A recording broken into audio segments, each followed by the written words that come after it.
So we'll defeat the virus, and next year will be truly, I think, from an economic standpoint and from other standpoints, maybe the best year of all. Hard to believe we're going so fast. The numbers have been incredible. We've had employment numbers the best ever. We've had retail sales numbers the best ever. You see them all, they come out every day. And our stock market is, for the most part, at a new high. And if people have 401ks, if you want to have your 401k go down, like to depression levels, I think you should vote for Sleepy Joe because he's going to raise your interest rates. He'll be raising your interest rates. You know, I watch him, though. He's denying all this stuff. You know, everything that he said, he's now denying. He said no fracking, right?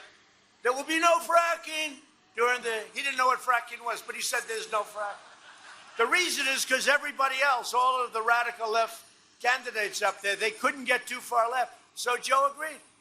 Then he gets the nomination.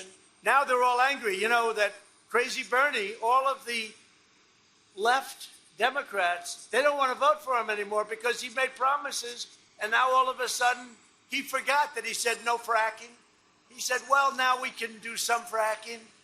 But, you know, remember this in politics. It's always the thing that they say first. That's what they're going to do.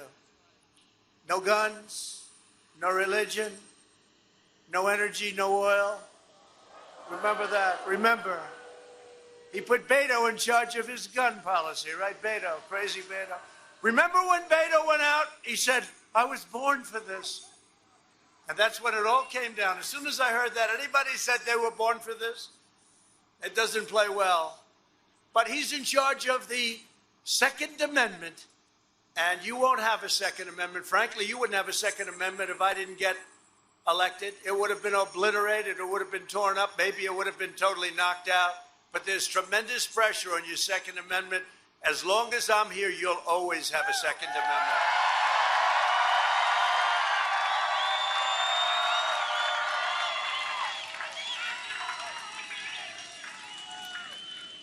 But I want to just say, you know, they do disinformation. They make up a phony story, and then they go with it. They make up a totally phony story.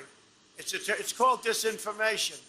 And one of the things, what they did, the worst of all, was the soldiers, because nobody loves our soldiers like I do. And they made up a phony deal. And that's why I say the gloves are off, because, you know, when they do that, that's worse than what I'm going to talk to you about. That's Big Ten. You know, we got it back, right? We got Big Ten.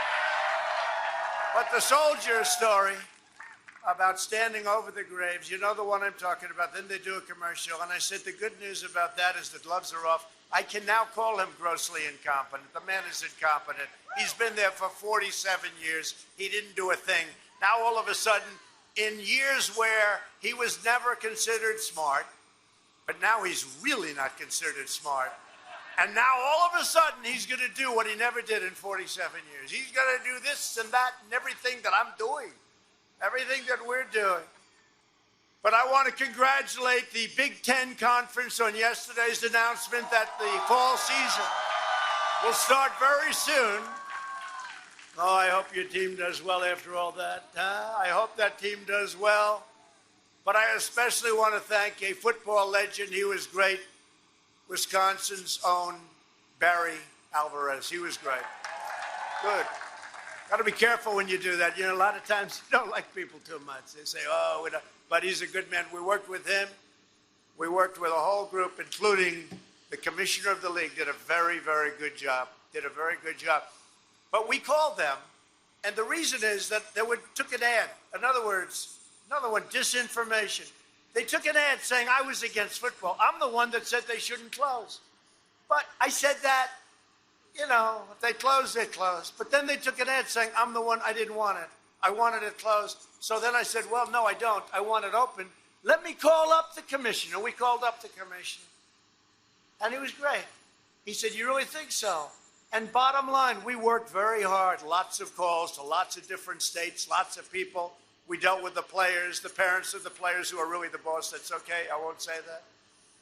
But these are players that have a shot at the NFL. They have a shot at pro football. We want the NFL to proudly stand when they sing our national anthem.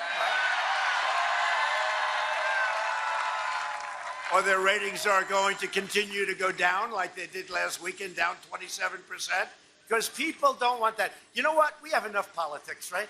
We have politics here. We have politics all over. In fact, sometimes I have to turn it off. I can't do it anymore. I can't watch me.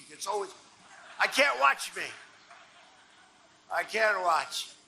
But no, we have enough politics. We don't want to watch now on Sunday. Oh, here we go again with the politics. Let them play football. Let them stand and salute or put your hand on your heart and be proud of our country and be proud of our great American flag. And then go home to the mansion and have a good time, take a nice sauna. And then if you want, after you recover, you come out and you go and you do your thing, whatever the thing may be. But people don't want to see it, and the ratings are down. Here we go again.